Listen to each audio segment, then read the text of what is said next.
I don't care how hard you're training. You need to sleep more, especially if you're a teenager.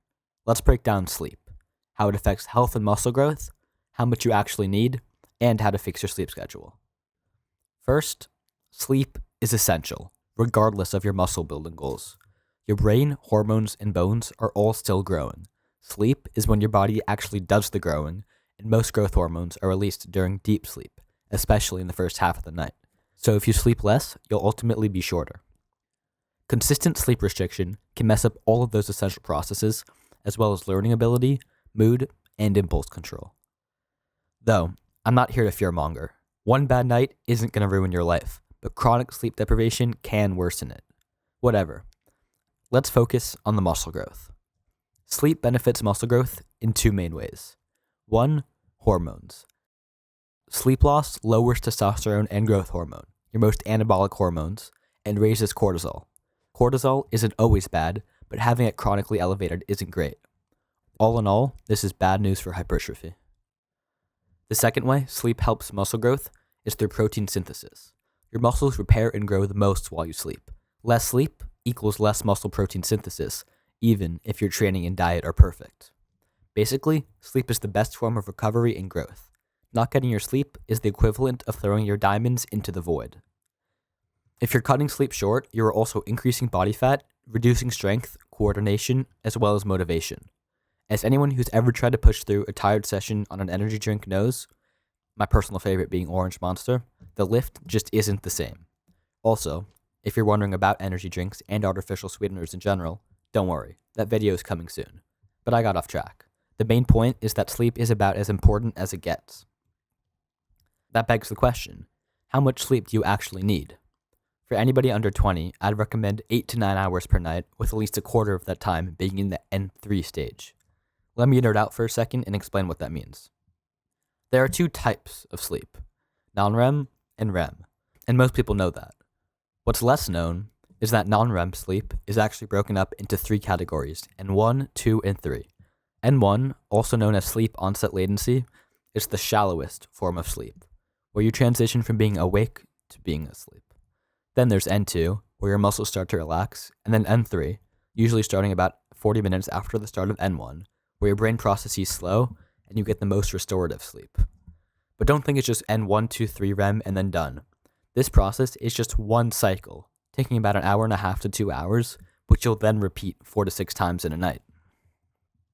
That sounds great in theory, but let's set up a realistic sleep schedule so you'll actually hit those sleep requirements. The first essential factor to a good sleep schedule is a fixed wake-up time.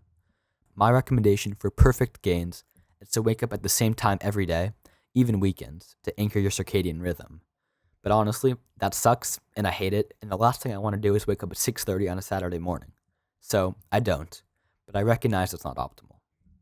I'll typically wake up at 9:30, so I'm not completely cooking my rhythm and getting up at something like 2 p.m., but I still get a few extra hours of sleep. I'll also try to make my Sunday wake up earlier than my Saturday wake up to get me ready for the new weekday schedule.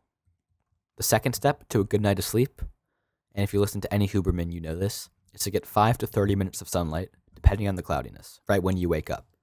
But at least where I live, at some points during the year, I go to school when it's still dark and leave when it's dark again. That's criminal on my school's part, but I try to minimize these bad effects with my sunlight mimicking lamp. I'll typically wake up 15 minutes early and have it shine on me while I do like 1 or 2 math problems from the night before. Though, my math teacher last year was pure evil and made us submit our homework before 6 a.m., which is fully banned by the school and messed up my entire system. Personal grievances aside, if you don't see sunlight in the morning, I would recommend a lamp like this. You can get one really easily on Amazon by searching sunlight or happy lamp. The third key factor to a good sleep schedule is bedtime.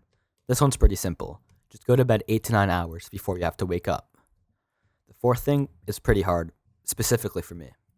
To prepare to go to bed, a lot of the science says you're supposed to do minimal stuff like low light, no screens, and nothing too crazy. Personally, I don't have the time nor the discipline to fully, as they say, protect the last hour. So I don't.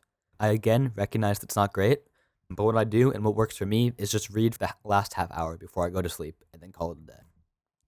What about all that other stuff, like caffeine? Use caffeine smartly. Now, technically, according to the science, consumption of any amount of caffeine is not recommended for pediatric athletes. That's us. But I think that's unrealistic and subsequently not helpful, so here's my take. Caffeine has a half-life of about 5 hours, of course depending on the person, and leaves your system fully in about 10.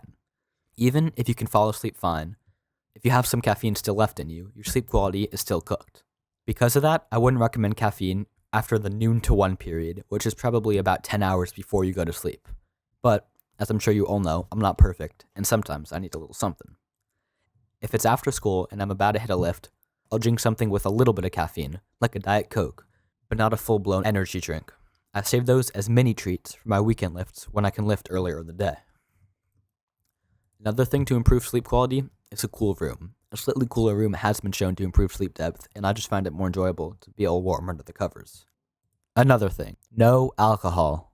1, you shouldn't be doing it because it's illegal, but 2, perhaps more importantly, because it's catabolic and decreases your sleep quality, especially when drunk near bedtime. One more thing. If you can't sleep, don't panic. Lying in bed stressed trains your brain to associate your bed with anxiety. If you're freaking out a little bit, get up briefly, keep the lights low, and then return a few minutes later. Also, Mythbusters did some study, I'm not sure how scientific it is, and found out that lying in bed trying to sleep got you something along the lines of 60% of the benefits of actual sleep. So don't stress if you can't fall asleep, you're not fully wasting your time. For other supplements like melatonin, they've done a few studies that basically show it didn't do anything to improve subjective sleep quality or physical performance. Despite this, I have some friends that are absolutely addicted to it and can't sleep without it. Because of that, and the seeming lack of benefits, I wouldn't recommend melatonin. There's also this idea that it can mess up your reproductive hormones, so that's another reason why I wouldn't recommend it. The next thing many people consider to improve their sleep is a sleep tracker. I think it's useful, but not necessary. I have one, and find it interesting and informative, but it is absolutely not designed for diagnosing sleep disorders or a substitute for your doctor's opinion. If you wake up rested, train well, feel sharp, and are ready to go to sleep at the bedtime you decided, your sleep is probably fine. If you have a sleep tracker, use it as fun, but don't let it stress you out. So, if you want to live longer and grow more muscle, sleep better. You can have the best program, to-the-gram macros, and perfect training, but without sleep, your body cannot reward all of your hard work. Sleep as hard as you train. Muscle Maurice signing off.